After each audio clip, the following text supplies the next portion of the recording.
మీలో ఎవరు ఇలా తోడు కోరేది? మీలో ఎవరు ఇలా ఏర్పరచుకునేది? ఏ తోడు కోరాలి? ఏం ఏర్పరచుకోవాలి? ఏర్పరచుకొని తోడు కోరితే ఏమొస్తుంది? అనేకమైన ఆలోచనలు నీలో పుట్టవచ్చు కదా. మరి తెలుసుకుందాం. ఒక కీర్తనకారుడు తోడు కోరుతున్నాడు, ఏర్పరుచుకుంటున్నాడు. చూద్దాం. కీర్తన గ్రంథం 80వ అధ్యాయంలో 17వ వచనం దేవుని వాక్యం, నీ కుడి చేతి మనుషులకు తోడుగాను, నీ కొరకై నువ్వు ఏర్పరచుకున్న నరునికి తోడుగాను నీ బహుబలం ఉండును గాక. ఆమె దేవునికి మహిమ కలుగును గాక.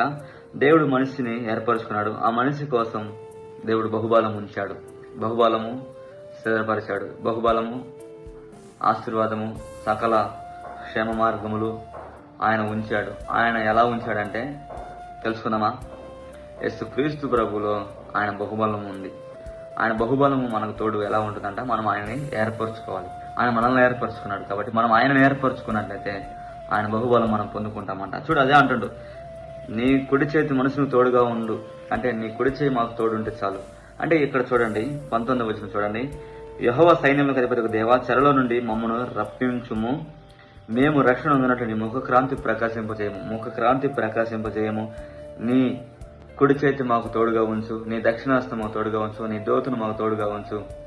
ఇంకా చూడండి, పగలు మేఘస్తంభము, రాత్రి అగ్నిస్తంభము, అలా అని చూపిస్తున్నాడు కదా. ఇవన్నీ క్రీస్తుకు సాదృశ్యమని, సకల ఆశీర్వాదాల కారణం గుర్తున్న యేసు క్రీస్తు ప్రభు ఈ మార్గాల్లో ఉన్నాడు కాబట్టి ఆయన్ని కోరుతున్నారు. నీ దక్షిణాస్తం యేసయ్యా, నీవు మాతో ఉంటే చాలు, నీ తోడు ఉంటే చాలు, బహుబలముగా మేము ఉంటాం, బహు రక్షణ కలిగి ఉంటాం, బహు ధైర్యంగా ఉంటాం, బహుగా స్థిరపడతాం, బహుగా ఆశీర్వదించబడతాం అని యేసుక్రీస్తు తోడు కోరుతున్నాడు. తమ్ముడు చెల్లి సోదరులారా, ఈరోజు మన జీవితంలో సమస్యల్లో కానీ, కష్టంలో కానీ, బాధలో కానీ, ఇబ్బందులు కానీ, నీ మార్గంలో కానీ, నీ జీవిత విధానంలో కానీ వాక్య స్వరూపమైన యేసుక్రీస్తు తోడు నువ్వు కోరుతున్నావా?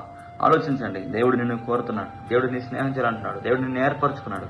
కానీ ఈరోజు నువ్వు ఆయన ఏర్పరచుకున్నావా? ఆయన తోడు కోరుతున్నావా? ఆయన స్నేహాన్ని కోరుతున్నావా? ఒకసారి ఆలోచించండి.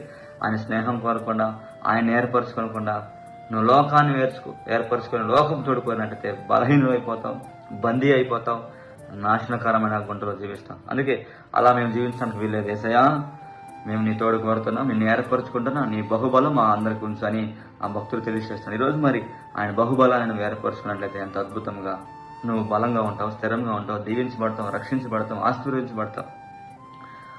సకల ఆశీర్వాదములు క్రీస్తులో ఉన్నాయి కాబట్టి నువ్వు ఆయన ఏర్పరచుకున్నట్లయితే, ఆయన నీకు తోడున్నట్లయితే సమస్తము నీకు మేలు జరిగిస్తానని అర్థం. ఈరోజు మరి సమస్తం నీకు మేలు కలగాలంటే నువ్వు మొదటగా క్రీస్తు తోడు కావాలి, మొదటగా నువ్వు క్రీస్తుని ఏర్పరచుకోవాలి. ఈరోజు మరి క్రీస్తుని ఏర్పరచుకొని క్రీస్తు తోడుకోరి ఆయన చిత్తానుసారంగా నువ్వు జీవించేవాడుగా ఉన్నట్లయితే ఆయన నీకు దీవించి ఆశీర్వదించి అన్ని విధాలుగా నేను స్థిరపరిచేవాడుగా ఉన్నాడు. కాబట్టి ప్రతి తమ్ముడు చెల్లి సహోదరులు, ఏం ఏర్పరచుకోవాలంటే క్రీస్తుని ఏర్పరచుకోవాలి. ఏ తోడుకోవాలంటే క్రీస్తు తోడుకోరాలి. ఆయన తోడుకోరి ఆయన ఏర్పరచుకున్న వారికి ఆయన బహుబలము తోడై ఉంటుంది, ఆయన గొప్ప కృప తోడై ఉంటుంది. ఆ గొప్ప కృపలో మనం అందరం ఉండును గాక.